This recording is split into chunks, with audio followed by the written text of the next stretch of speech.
अस्सलाम वालेकुम व्यूअर्स, मेरा नाम है इरफान असगर और आप देख रहे हैं पीएसएल की अपडेट्स। और मैं आपको ये बताना चलूँगा कल का मैच जो हुआ है, जो मुल्तान सुल्तान और कराची के बीच में हुआ है, ये बहुत सारे मैचेस के बाद बहुत ही अच्छा और बहुत ही क्लासी और बहुत ही ज़बरदस्त किस्म का मैच हुआ है, जहाँ पे आखिरी बॉल तक नहीं पता चल रहा था कि किसने जीतना है और किसने हारना है। ये जो मैचेस हुए हैं पीएसएल 8 के पहले 2 मैचेस थे वो बहुत अच्छे हुए थे। उसके बाद जो है ये मैच जो है ये इंटरेस्टिंग था कि बहुत नेल बाइटिंग और एजेस की सीट्स की एजेस पे बैठ के जो है सब ने ये मैच देखा होगा डेफिनेटली। और था क्या, ये मुल्तान सुल्तान और कराची, मुल्तान सुल्तान ने पहले बैटिंग करते हुए 196 रन बनाए और उसके 2 खिलाड़ी आउट हुए। यस, सिर्फ 2 खिलाड़ी आउट हुए और कराची जो है उसके अगेंस्ट 193 रन ही बना सके 5 विकेटों के नुकसान पे। और इस तरह से कराची किंग्स ये मैच भी हार गया। आपको पहले बताते चले कि जनाब कराची किंग्स और कोयटा का आपस में कंपटीशन बन रहा है, किसने ज़्यादा मैचेस हारने हैं, ये सूरत हाल चल रही है। वैसे तो लाहौर भी करीब करीब उनके है, वो भी मैचेस हारने पे लगा हुआ है, लेकिन ये डिटेल हम बाद में डिस्कस करेंगे। अभी आपको बताते हैं मुल्तान सुल्तान की बैटिंग की हाईलाइट्स क्या थी। शान मसूद बड़े अरसे बाद जो बड़ी मिन्नतों दुआओं के साथ काका होता है ना, उस मिन्नतों दुआओं के साथ इसने स्कोर किया, ये सूरत हाल चल रही थी। 33 बॉल्स पे 51 स्कोर जो है उसने किया है और बड़ा शुक्र है अल्लाह मियाँ का कि शान मसूद जो है दोबारा रिदम के अंदर आया, क्योंकि बहुत सी एक्सपेक्टेशंस हैं। हमें पता है इज़ अ गुड बैटर, हमें पता है कि वो अच्छा परफॉर्म कर सकता है, लेकिन पता नहीं क्यों अंडर प्रेशर आ जाता है, वो क्या हो जाता है, वो अच्छा परफॉर्म नहीं कर सकता। पीएसएल में जो है अभी तक की जो है इसकी सबसे बेहतरीन कारकर्दगी पीएसएल 8 की आप कह सकते हैं। पीएसएल 8 से मुराद ये तो है ही उसमें, लेकिन आप अगर देखेंगे जो टेस्ट मैचेस खेलने हैं उससे पहले उसने जो वर्ल्ड कप किया उसमें भी जो खेला था उसमें भी जो है शान मसूद की मेरे ख्याल ये बेहतरीन कारकर्दगी नजर आ रही है। 33 बॉलों पे 51 स्कोर किया और 6 चौके और 1 छक्का लगाया। और Mohammad Rizwan the best of the best, जो पूरे के पूरे पीएसएल को इस वक्त ओवरशैडो करने के लिए बड़े मुतमईन तरीके से तैयार हैं और अपनी परफॉर्मेंस भी उनकी अच्छी है और उनकी अपनी टीम की परफॉर्मेंस भी जो है वो भी बहुत ज़बरदस्त है। सिर्फ 64 बॉलों पे 110 स्कोर उन्होंने किया और नॉट आउट रहे। मतलब नॉट आउट जो है ना, नॉट आउट का जो ऊपर जो सितारा बनता है ना, वो एक और हैवी किस्म की सिचुएशन क्रिएट कर देता है। उसमें 10 चौके और 4 छक्के लगाए और 171.88 के रन रेट पे उन्होंने खेला। यार ये अगर हम किसी वर्ल्ड कप में भी ऐसा ये परफॉर्म कर लेते ना तो हम ज़रा बड़े सुरखरू होकर चल रहे होते, लेकिन वर्ल्ड कप में चलो फिर भी फाइनल तक तो हम पहुंच गए थे। उसके बाद रोसो थे, रोसो ने 21 बॉलों पे 29 रन दी। मतलब आपको बता रहा हूँ कि सब प्लेयर्स ने 2-3 प्लेयर्स तो आए ग्राउंड के अंदर, 4 प्लेयर्स आए, लेकिन सब ने बड़े अच्छी तरह से कंट्रीब्यूट किया। और मुल्तान सुल्तान ने कराची किंग्स की बॉलिंग को जो है वो बिल्कुल ही आउट क्लास कर दिया कि भाईजान आप अभी जो है आप अभी you have to learn lot. बहुत परेशानी वाली बात है कराची किंग्स के लिए कि किस तरह से उन्होंने आगे लेके चीज़ों को चलना है। इमाद वसीम ने जब बॉल कराया तो उन्होंने 2 ओवरों में 20 रन खा के अपने आप को साइड पे कर लिया कि भाईजान ये मुझसे ना हो पाएगा। और इमाद वसीम जो साइड पे हो गए, उन्होंने कहा कि यार जब 10 की एवरेज से मुझे मार पड़ी और अच्छा डिसीजन था उसमें कि अगर मुझे मार पड़ी मैं साइड पे हो जाऊँ, लेकिन मार किस को नहीं पड़ी कराची किंग्स की टीम को, ये आपको बताते हैं। उसके बाद जो है आमिर यमीन जो है उन्होंने 3 ओवरों में 36 रन खा लिए और वो भी ऑब्वियसली 3 ओवरों में 36 रन का मतलब है कि 3.6 के कितना रन रेट उसने कोई कितना का स्कोर खा लिया होगा, क्या किया होगा, आपने खुद अंदाज़ा लगा लेते हैं। आकिफ जावेद जो पिछले मैच के जो है वो हीरो थे और बड़ा ज़बरदस्त किस्म का उन्होंने परफॉर्म किया था। आकिफ जावेद यहाँ पे जो है उन्होंने भी 3 ओवरों में 33 रन खा लिए, मतलब 10 से ऊपर की एवरेज में स्कोर खा लिया। उसके बाद आए मोहम्मद उमर और उन्होंने क्या किया, उन्होंने 4 ओवरों में 44 रन खाए, मतलब वो भी 10 की एवरेज से ऊपर उन्होंने स्कोर खाया और उनकी सिर्फ उन्होंने 1 विकेट ले ली, ये एक अच्छी बात हो गई। शोएब मलिक को जो है वो बैटिंग में क्या परफॉर्म कर रहे हैं, कैसे कर रहे हैं, वो तो आगे हम आपको बताएंगे, लेकिन उनको पूरे के पूरे 4 ओवर दिए गए और वो सबसे इकनॉमिकल रहे क्योंकि उन्होंने 4 ओवर में सिर्फ 29 रन खाए। और ये मैं ख्याल ये और इमरान ताहिर जो है ये वाहिद थे जिन्होंने 10 की एवरेज से कम स्कोर खाया। वैसे तो शोएब मलिक का बड़ा अच्छा ये एवरेज लग रही, 4 ओवर में 29 रन 1 विकेट, तो इसका मतलब है कि पहले बहुत टाइम में हम लोगों ने मिस किया शोएब मलिक की बॉलिंग, वो अच्छा परफॉर्म कर सकते थे। ऐसे मौके पे जहां पे सब प्लेयर्स को, हर किस्म के बंदे को जो है वो फेंटी पड़ रही है मुल्तान सुल्तान की टीम में, शोएब मलिक ने जो है ना वहां पे सिर्फ 4 ओवरों में 29 रन दिए और 1 विकेट भी ले ली उसमें।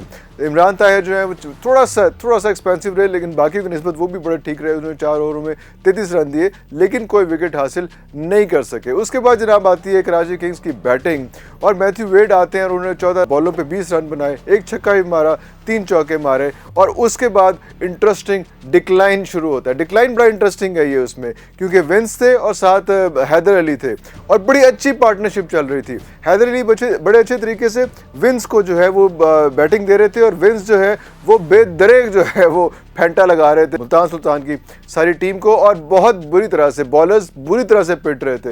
विंस ने, आपको बताऊं कि सिर्फ 34 बॉल्स पे 75 रन्स बनाए, उसमें उन्होंने 7 चौके और 6 छक्के लगाए और 220.59 के रन रेट के साथ जो है वो स्कोर कर रहे थे। लेकिन सूरत हाल इस किस्म की बन रही थी कि ऐसा लग रहा था कि थोड़े ही ओवरों में ये जो इतना पहाड़ जैसा स्कोर है ये कराची किंग्स विंस की वजह से बड़े आराम से ले जाएगी। हैदर उनको पूरी तरह सपोर्ट कर रहे थे, लेकिन हैदर ही सबसे बड़े जो है वो क्या कहते हैं लंका ढाने वाली जो एक मिसाल है ना, वो उन्होंने क्रिएट की और उन्होंने विंस को एक बहुत ही स्टूपिड किस्म का रन आउट करवा दिया। और वो डिक्लाइन का मूवमेंट था कराची किंग्स के लिए, जिसके बाद कराची किंग्स नहीं संभल सकी।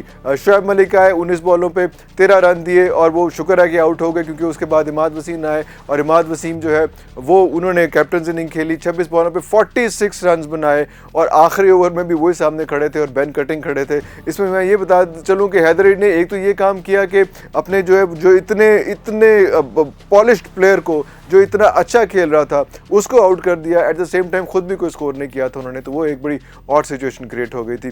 बेन कटिंग ने जो है वो 10 बॉलों के ऊपर 12 स्कोर किया, 1 छक्का और 1 चौका लगाया।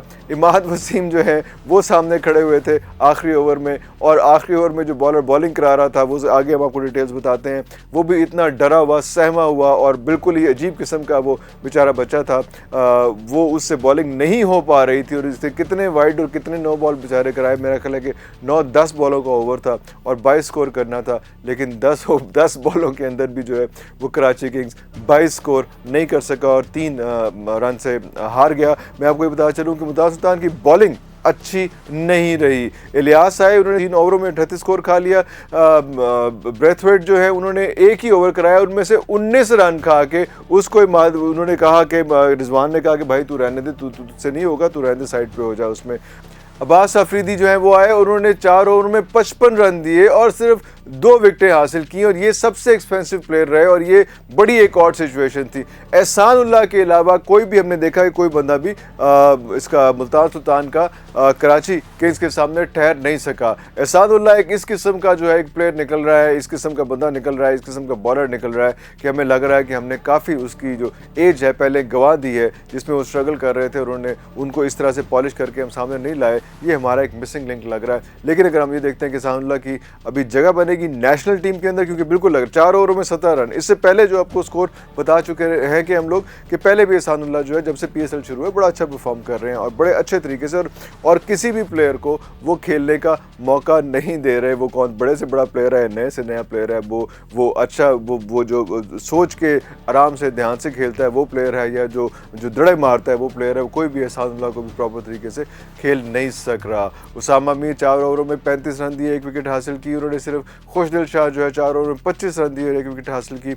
लेकिन फिर भी जो है ये मैच बड़े आराम से तो नहीं कहना चाहिए, थोड़ा सा नेल बाइटिंग था उसमें, लेकिन जो उठान थी मुझे ही लग रहा था कि मुल्तान सुल्तान जो है ये मैच जीत जाएगा। कहीं कहीं ये लगा कि कराची जो है वो ओवरशेडो कर रहा है, कराची जीत जाएगा, ले जाएगा। कराची अगर मुल्तान को ले जाता तो बड़ी बात होती, बड़ा अच्छी पॉइंट टेबल पर सिचुएशन होती, क्योंकि इस वक्त जो है मुल्तान सुल्तान जो है वो 5 मैच खेल चुका है, उसमें 4 मैच जीत चुका है। सिर्फ पहला मैच जो था वो लाहौर कलंदर के साथ, वो मैच वो हारा था। 8 पॉइंट के ऊपर वो खड़ा हुआ है। लाहौर कलंदर जो है वो नंबर 2 पे आ चुके हैं, पता नहीं कैसे आ चुके हैं, लेकिन पॉइंट टेबल पे इस वक्त नंबर 2 पे हैं। 3 मैचेस खेले हैं, 2 जीते हैं, 1 हारा है, 4 पॉइंट के साथ वो खड़े हुए हैं। और पेशावर ज़ल्मी जो है वो उसने 3 मैचेस खेल लिए हुए हैं, उसने भी 2 मैचेस जीत लिए हुए हैं और 1 मैच हारा हुआ है, उसके भी 4 पॉइंट्स हैं।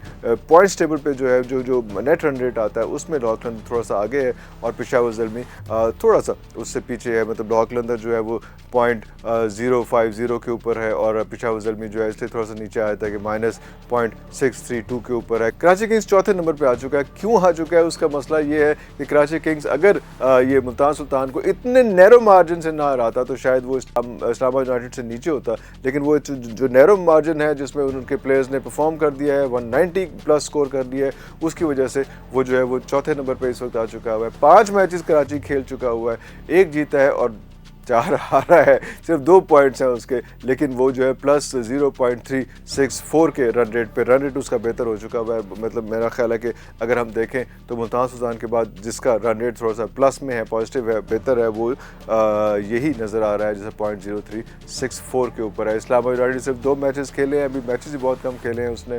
मेखला पिंडी में आके वो ज़्यादा मैचेस खेलेंगे, 2 मैचेस खेले हैं, 1 जीता है और 1 हारा है, 2 पॉइंट्स उसके हैं।